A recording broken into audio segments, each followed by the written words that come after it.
안녕하세요. 하나님 나라 밖에 있는가 안에 있는가? 답은 알죠. 20절, 21절 읽어볼까요? 시작. 같이 시작.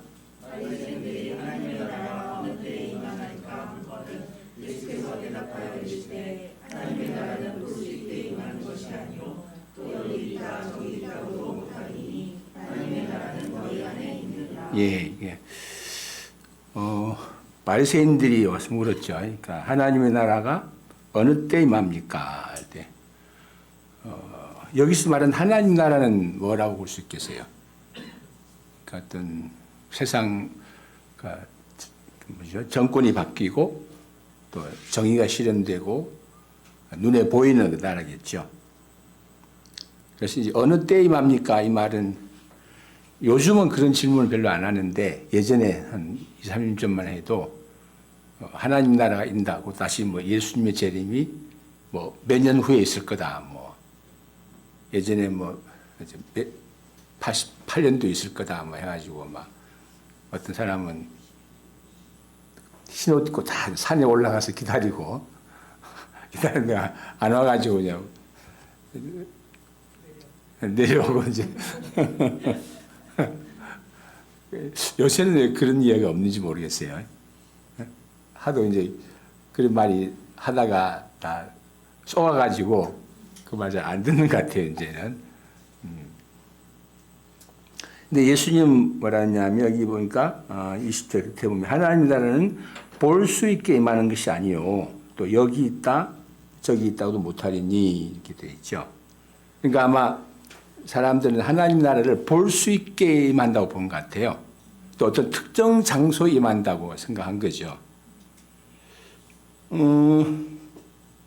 사실 그런 생각이 많이 있잖아요. 뭐 예수님이 뭐 어디 산으로 온다, 뭐 청계산으로 온다, 뭐 아니면 뭐 예수님이 어느 교회에 오신다, 뭐 분당 제일교회에 오신다. 그런 특정한 장소를 조금 말하잖아요.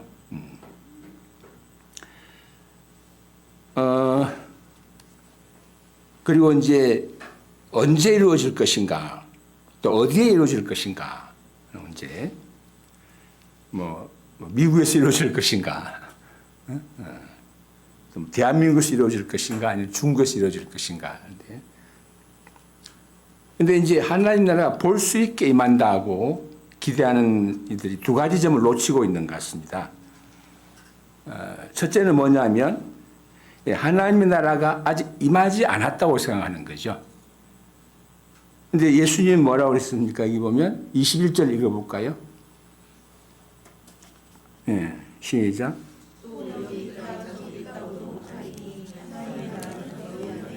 네, 너희 안에 있다고 되어 있잖아요. 그러니까 있을 것이다든지 뭐 아니고 너희 안에 이미 있다고 본 겁니다. 그건 무슨 말이죠? 그러니까 예수님이 오셨기 때문에 오셔서 이제 실제로 여러 가지를 하시기 때문에 하나님의 나라, 하나님의 통치는 이미 있는 겁니다. 그렇죠? 그런데 이제 바리새인들은 아직 안 왔다고 생각하고 있기 때문에 언제 오는가, 어디로 오는가라고 생각하는 거죠.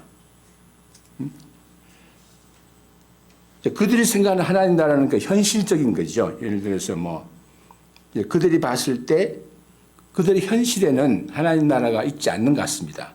예를 들어서 뭐 율법과 전통을 지키지 않는 사람이 더 늘어나고 죄인이 더 많아지고 또 불의가 더 늘어나고 또 로마의 그 힘의 통치가 계속되고 있고 그래서 하나님 나라가 임하지 않았다고 보는 거죠.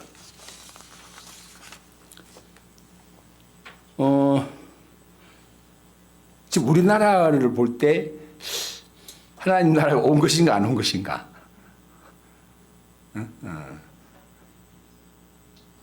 저희 이제 우리 교회에서 이제 어떤 찬송 인도하는 분이 이제 찬송 인도하기 전에 이런 말을 했는데 요즘 날씨가 참 이상하다고 봄인데 춥고 근데 이상한 일이 한두 가지 아니라고. 하도 이상한 일이 많이 일어나가지고 이상하게 생각 안 된다고 그러는데, 겉으로 보면 이게 하나님 나라가 임하지 않은 것 같은, 계속 혼란이 되고 뭔가 참 이상한 일이 자꾸 일어나고. 그런데 그럼 예수님의 말씀에 의하면 어떻습니까? 하나님 나라는 너희 안에 있다고 했으니까 어때요? 너희 안이라는 건 누구를 가리킬 것 같아요? 너희라고 할 때는 제자들 안, 예수님을 믿는 사람 안에 있는 거죠. 이미 예를 들어서 우리 한 사람 한 사람 속에 하나님 믿는 믿음이 있고, 또 뭐죠? 사람을 사랑하는 것이 있고, 평안이 있고, 그러면 어때? 이미 하나님 나라가 너희 안에 있는 거죠. 자, 이게 문제 같습니다. 그러니까 이제 그 예수님이 요한복음 뭐라고 말씀하셨냐면, 아버지께서 이제까지 일하시니 나도 일한다. 그러면 예수님이 볼 때 어때요? 아버지는 지금도 일을 하고 있는 거죠. 그러니까 하나님의 나라는 지금 이미 우리 가운데 있는데, 개인 속에. 그런데 어떤 현상만 보고, 드러나는 현상만 보고 하나님 나라가 아직 오지 않았다고 생각하는, 마치 이제 마귀의 집 나라 같은 생각이 한다는 거죠. 둘째로 뭐냐면은, 내가 어떤 사람이 될 것인지를 생각하지 않았다고 볼 수 있습니다. 그러니까 바리새인이 기대하는 하나님 나라는 어디에 있습니까? 자기 밖에 있는 거죠. 자기들은 그대로 있는데 외부에 어떤 힘이 임해서, 그러니까 불의한 자들을 처단하고, 또 율법을 안 지킨 자들을 벌을 주고 정의가 세워지고 이렇게 하는 건데, 근데 하나님의 나라가 너희 안에 있단 말은 무슨 말입니까? 결국 한 사람 한 사람 속에 임해서 한 사람 한 사람이 바뀌고 성장하는 거죠. 그래서 이제 그 밖에 외부의 나라를 기대하는 사람들은 내가 먼저 변해야 한다든지, 내가 먼저 하나님을 잘 믿어야 하고, 내가 먼저 하나님의 말씀대로 살아야 한다는 것을 생각하지 않은 겁니다.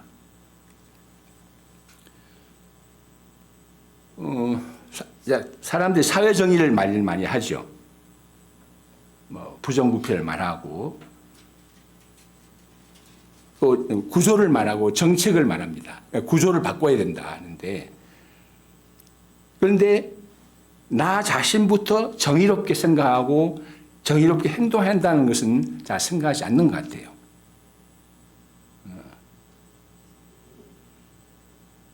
나 자신부터가 의롭게 선하게 살아야 한다는 생각을 잘 안 하고, 이 사회가 바뀌어야 된다. 근데 사회가 어디? 사회가 뭡니까? 한 사람 한 사람이 다 모인 곳이 사회잖아요. 그렇죠? 근데 내가 바뀌지 않는데 사회가 바뀔 수 있을까? 한 사람 한 사람이 변하지 않는데 사회가 변할 수 있을까? 어린 왕자 중에 이런 글이 있다는데, 내게 나쁜 이웃이 있더라도 그저 너는 좋은 이웃이 되려고 노력하는 거야. 착한 아들을 원한다면 먼저 너는 좋은 아빠가 되는 거고, 또 어디지? 좋은 아빠를 원한다면 먼저 좋은 아들이 돼야 되겠지.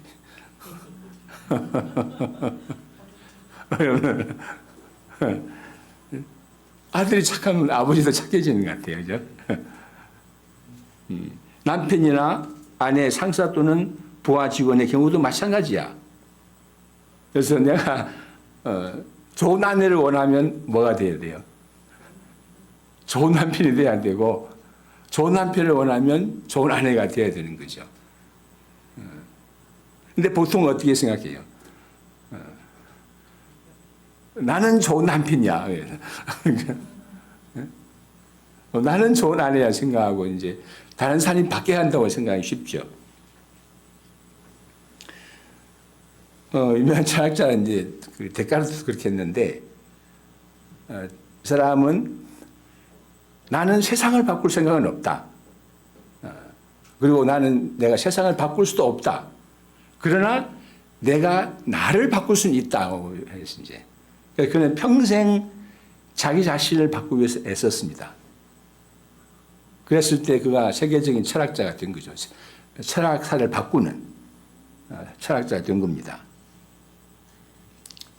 간단히 말해서 세상을 바꾸는 단 한 가지 방법은 먼저 너 자신을 바꾸는 거야. 우리나라 정치인이 이걸 알면 얼마나 좋을까. 그런데 사실 이런 일은 이미 그들 중에 일어나고 있었죠.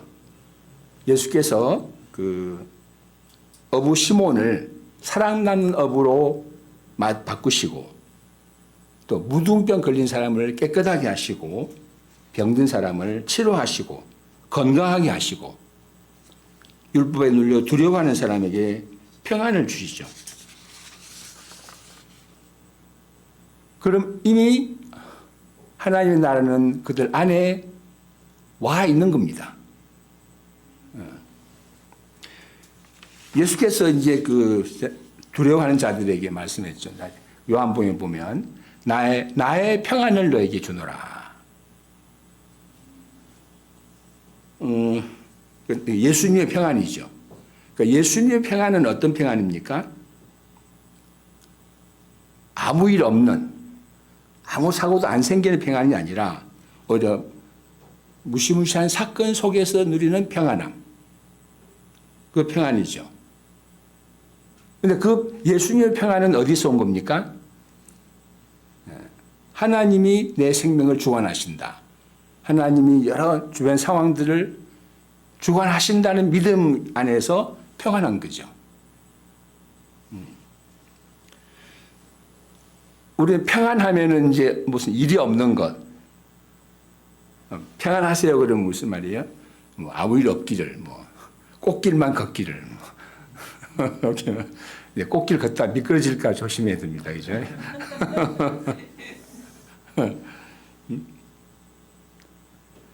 어떤 사람이 평안을 주제로 이제 그림을 그리는데, 어떤 그림은 이제 눈 오는 날에 초가집이 딱 있어요.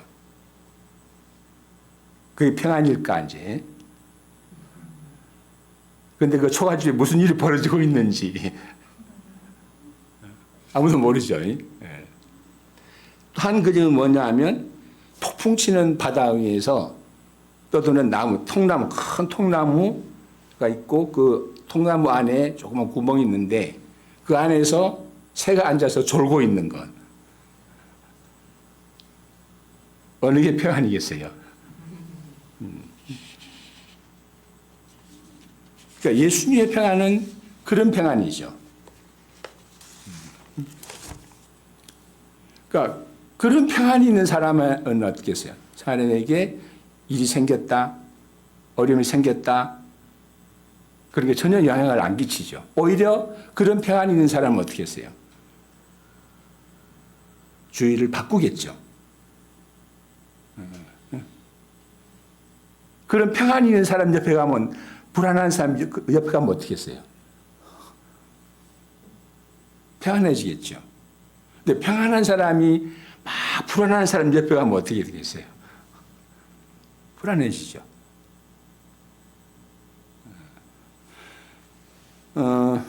어떤 사람이 이제 그러니까 나이 먹은, 이제 나이에 뭐 70도 80 먹은 사람과 함께 사는가 하고 아기와 함께 사는 것을 이제 비교한 적이 있는데, 같이 사는데 나이 많은 분과 같이 살면 어떻게 했어요? 힘들다고 막 아프다고 하는 사람하고 살면은 같이 아파질 수 있죠.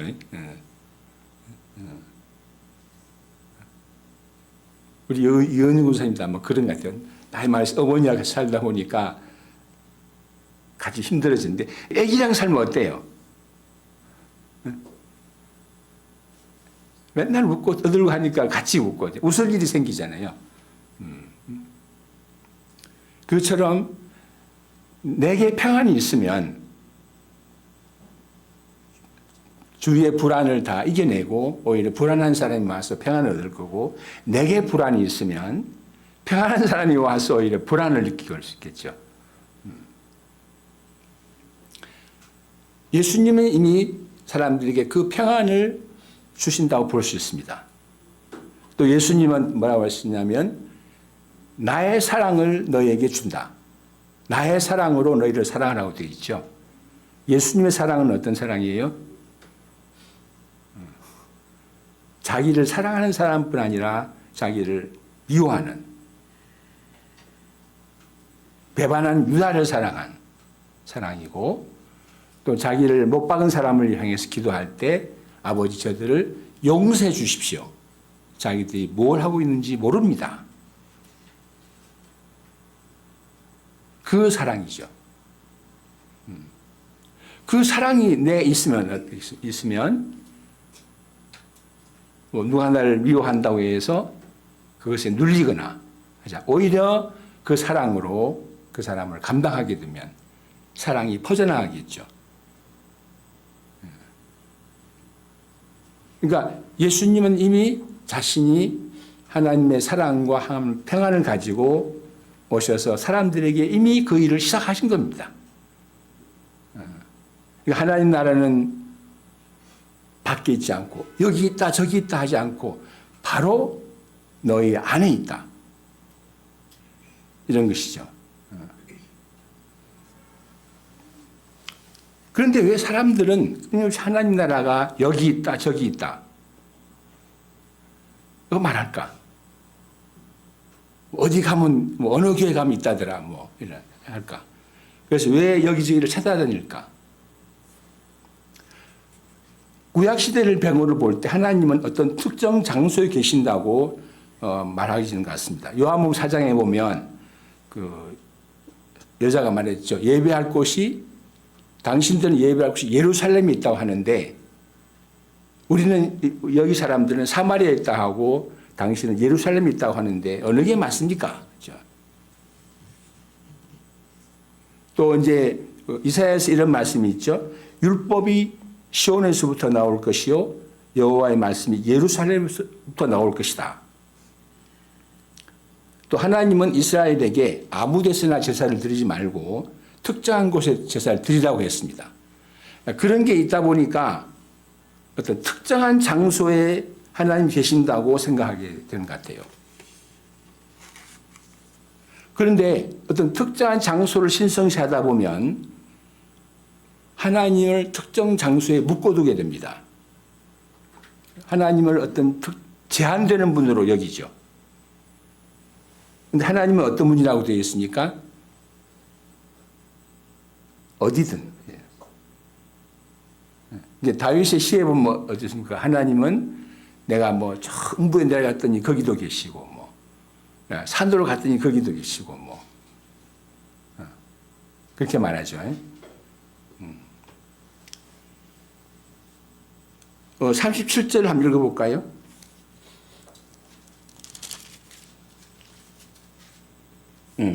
시작.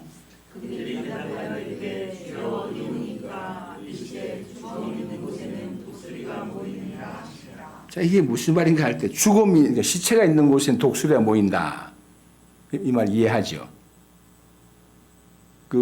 가끔 이제 아프리카 그 다큐멘터리 같은 걸 보면 독수리는 청소 동물이죠. 그래서 이제 죽은 게 있으면 익히고 밖에서도 냄새를 맡고 모여듭니다, 이게.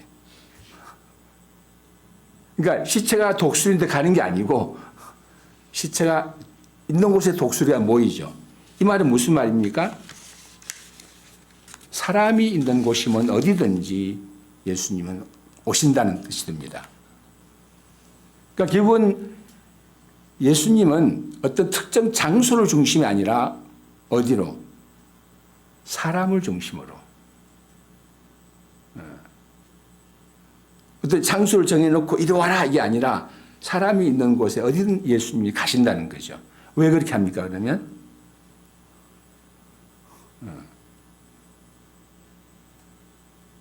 사람이 중심이니까. 요나는 이제 그 니누의 메시지를 전하는 것을 피해서 다시스로 가는 배를 탔죠. 그래서 하나님으로부터 도망치고자 했습니다. 근데 그 배 가운데 하나님이 계셨죠. 그리고 막 풍랑을 일으켰습니다. 그러니까 요나가 나를 던지라고 던져버려 바다에. 선원들이 던졌어요. 그럼 그 속에 그러면 이제 죽어야 되는데 거기 하나님이 계셔가지고 물고기를 준비했죠. 물고기가 이 웬 밥이냐고 삼켰는데 그래서 요나가 또 거기서 기도를 했습니다. 하나님 나를 들으셨다. 구원하셨다. 하나님 어디 계신 겁니까?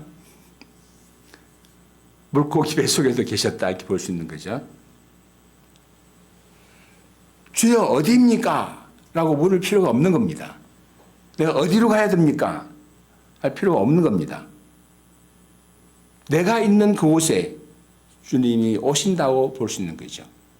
그래서 말씀이 육신이 되어 우리 가운데 거하심이라고 되죠. 여기서 우리가 뭐예요? 평범한 사람. 내가 있는 그 자리죠. 여기 보면 34, 35절 읽어보겠습니다. 34, 35 같이 읽겠습니다. 시작.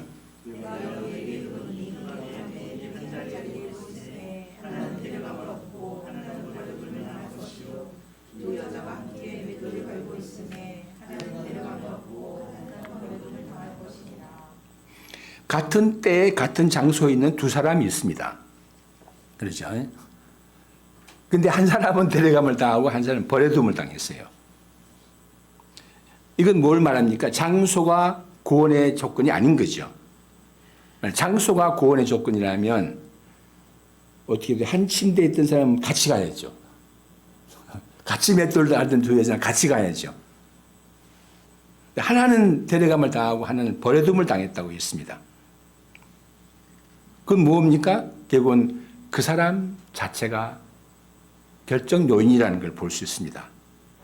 한 침대에 두 사람이 있지만 두 사람은 각기 다릅니다. 소위 동상이몽이라는 말이 있죠. 두 여자가 함께 맷돌을 갈고 있지만 두 사람은 각기 다릅니다. 하나는 데려감을 당하고 하나는 버려둠을 당합니다. 그러면 생각해 볼 때 어떤 사람이 데려감을 당하고 어떤 사람이 버려둠을 당할까? 그러니까 데려감을 당한 사람은 어떤 사람인가? 내버려진 사람은 또 어떤 사람인가? 생각해 볼 수 있겠죠. 첫째로 아마 하나님의 나라가 어느 때 임하는가, 어디에 임하는가만 관심이 있고 자신의 변화와 성장에 대해서는 관심이 없는 사람은 버려둠을 당하지 않는가 생각됩니다. 반대로 하나님 나라가 임하는 때나 장소보다는 자신의 변화와 성장에 관심을 두고 끊임없이 자신과의 내적 싸움을 싸우는 사람은 데려감을 당한다고 생각이 듭니다. 하나님 나라가 언제 임하는가, 어느 곳에 임하는가 하는 사람은 겉으로는 굉장히 그 하나님 중심인 것 같습니다. 그런 내용을 들여다보면 아주 자기중심적입니다. 말하자면 내가 바뀌고 내가 변하는 여기에 관심이 별로 없습니다. 나는 가만히 있고 그냥 뭔가 기적이 일어나서 올라가기를 바라는. 근데 33절에서 한번 읽어 33절 시작.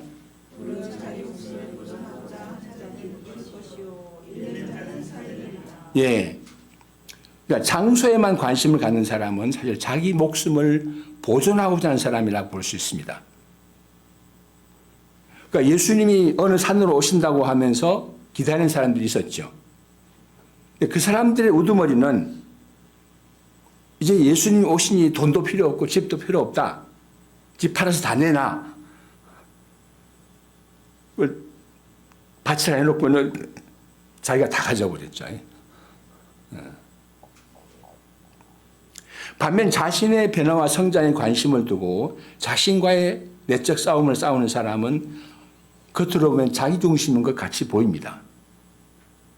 그런데 사람이 자기 변화와 성장을 생각하고 되면 결국은 자신의 죄를 알게 되고 나의 한계를 알게 됩니다. 자신의 병든 것을 알게 됩니다. 그러면 어떻게 되겠습니까? 눈과 마음이 예수님께로 향하게 되죠. 사람이 자기 한계를 느끼면 어떻게 됩니까? 눈이 예수님께로 갈 수밖에 없습니다.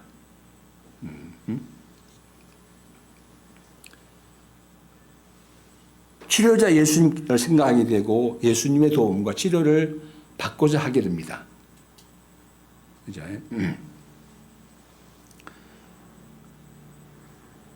또 자신의 사랑으로는 가장 가까운 사람조차 사랑할 수 없음을 알게 되고 예수님의 사랑을 구하게 되고 예수님을 알고자 하게 됩니다. 또 내 안에 깊은 불안이 있다는 것을 알고 그러면 이걸 어떻게 해결할까 하다가 예수님의 평안을 사모하게 됩니다. 그러면 나와 싸우지만 사실은 그 싸움의 결과는 내 마음이 예수님께로 향하게 되는 그런 사람을 어떻게 그냥 두겠어요? 데려가겠죠. 당연히 데려가겠죠.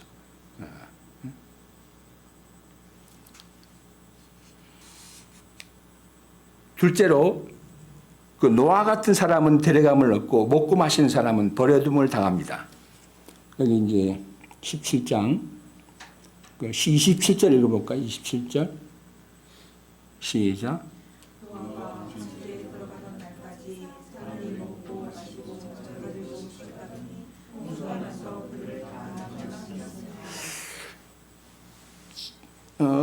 먹고 마시고 장가도 시집가고 아주 자연스러운 거 아니에요? 우리 요새 결혼식이 계속 있었는데 잘 먹고 축복하고 막 다 기뻐하고 막 신부는 기뻐하고 우리 그 다니엘과 제이인데 제이가 얼마나 기뻐하는지 막 다니엘도 없는 신나하지만 이제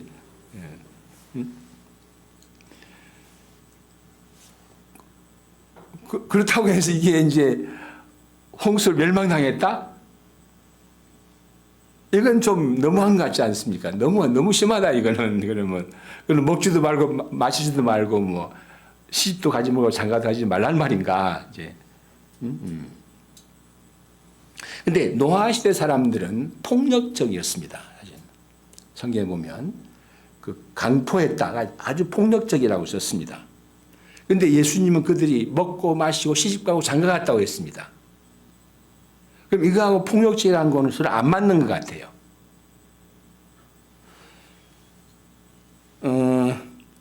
잘 들여다보면요, 이게 통합니다. 이게 폭력적이라는 말은 이기적이라는 말이기도 합니다.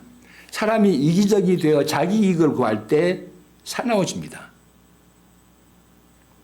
그러니까 자기 중심으로 살면은 내게 손해가 된다. 그러면 어떻게 돼요?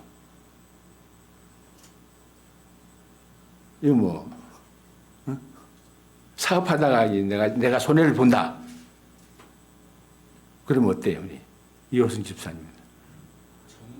응? 아, 그런가 보다.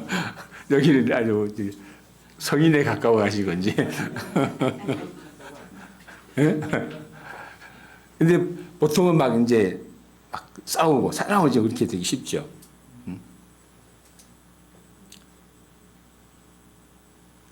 그런 사람들 속에서 노아는 하나님과 동행하며 살았는데 하나님과 동행했다는 것은 자기 중심이 아니고 하나님 중심으로 하나님이 가시는 곳에 노아도 가고 하나님께서는 노아에게도 선이고 하나님의 악은 노아에게도 악이었죠.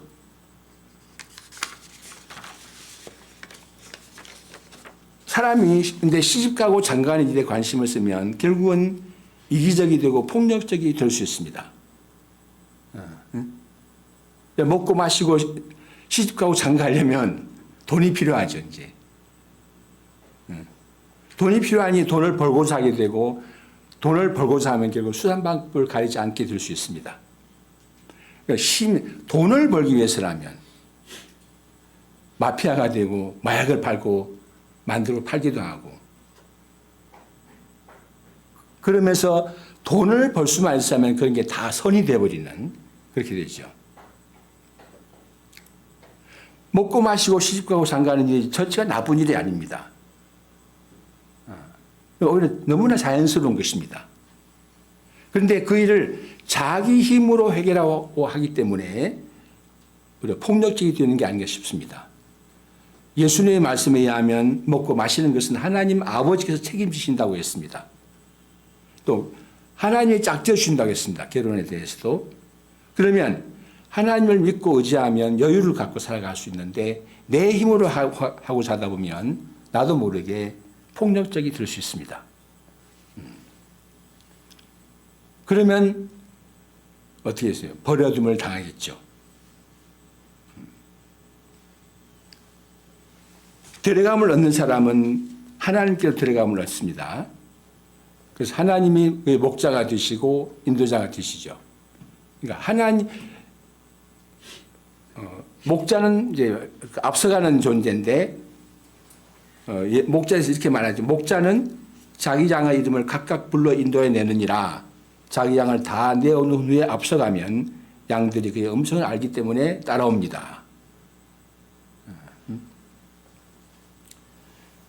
다윗은 광야 생활 동안에 하나님께 묻는 것을 배웠습니다. 왕이 된 후에도 일을 결정할 때 하나님께 물었습니다. 그런 다윗은 서두르지 않았고 조급하지 않았습니다. 사나워지지 않았죠. 자기를 반대하는 사람에 대해서도 하나님의 인도하심을 바라고 기다렸습니다. 그랬을 때 그는 오히려 사람들의 마음을 얻을 수 있었죠.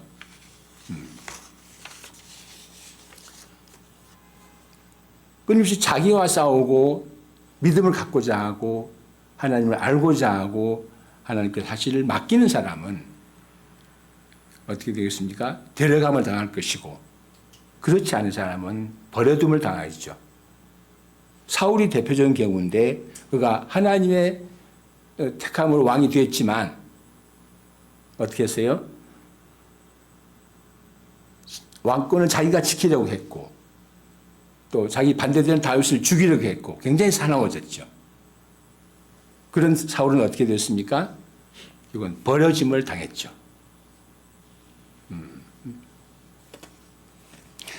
다시 한번 읽어볼까요?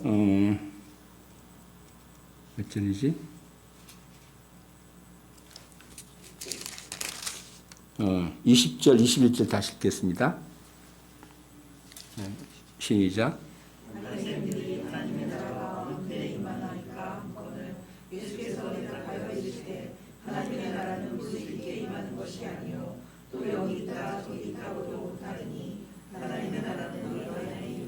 예. 하나님의 나라가 내 안에 있다고 했습니다. 내 안에 하나님 나라가 이루어지기를 바라고 이루어진다면 나는 하나님께로 데려감을 당할 것이고, 그렇지 않으면 버려둠을 당할 것입니다. 예수님은 우리 가운데 뭘 하러 오셨는가? 각 사람 안에 하나님 나라를 이루어주려고 오셨습니다. 그래서 나의 평안을 너에게 주노라. 나의 사랑 안에 거하라. 이렇게 말씀했습니다. 우리가 이 예수님의 평안과 사랑을 소유함으로 하나님께로 항상 데려감을 당하고 하나님께서 더 풍성해질 수가 있습니다. 그렇지 않고 자꾸 밖을 보고 밖을 원망하고 밖을 싸우고 막 싸나워지고 그러면 어떻게 되겠습니까? 버려짐을 당할 것이다 했습니다. 하나님의 나라 밖에 있습니까? 안에 있습니까? 기도하겠습니다. 하나님 아버지, 오늘 예수께서 하나님 나라는 볼 수 있게 임하는 것이 아니라 또 여기 있다 저기 있다고도 못하고 너희 안에 있다고 말씀하셨습니다. 이 말씀을 듣습니다. 예수께서 이 땅에 오신 것은 사람들 안에 하나님의 나라를 세우고자 하는, 구체적으로 나의 평안을 너에게 주노라, 나의 사랑 안에 거하라 하는 말씀으로 하셨는데, 이 예수님의 평안이 있으면 주위가 아무리 소란해도 평안할 수 있고, 예수님의 사랑이 우리 안에 있으면 심지어 우리가 날 원수까지도 사랑할 수 있는 그 사랑을 소유하게 되고, 그 사랑이 모두 적대감을 이기며 또 평안이 여러 불안한 상황을 이기는 것을 볼 수 있습니다. 또 그러한 이 나라가 이루어지면 하나님께로 데려감을 당할 것이요, 그런 것이 없이 끊임없이 밖을 보고 밖을 원망하고 싸나워지면 하나님으로부터 버려둠을 당한다고 말씀하셨습니다. 우리 안에 이제 하나님 나라가 이루어지는 그런 은혜가 있기를 바랍니다. 이미 또 이 나라가 있음을 알고 또 이 나라가 자라기를 바라고 소망할 수 있도록 축복하여 주시옵소서. 우리 한 사람 한 사람 속에 이미 나라가 임하고 이 세상에 여러 가지로 이상한 일이 많이 일어나지만 그러나 평안 가운데 사랑 가운데 살 수 있음을 알고 감사하고 안에서 풍성의 열매 맺고, 또 우리 한 사람 한 사람이 이런 사랑, 평화와 사랑을 소유할 때 세상을 이기고 세상 속에 또한 평화와 사랑을 만들어갈 수 있음을 믿습니다. 이 나의 변화가 곧 이 나라의 변화임을 생각하고 끊임없이 자기와의 싸움을 싸워가도록 다시 한번 축복하여 주시옵기를 간절히 바랍니다. 우리 이은영 권사님의 마음 가운데 주님의 평안이 임하시고 함으로써 편히 잠을 자고 평안할 수 있도록 축복하여 주시옵소서. 예수님의 이름으로 기도합니다. 아멘. 네, 감사합니다.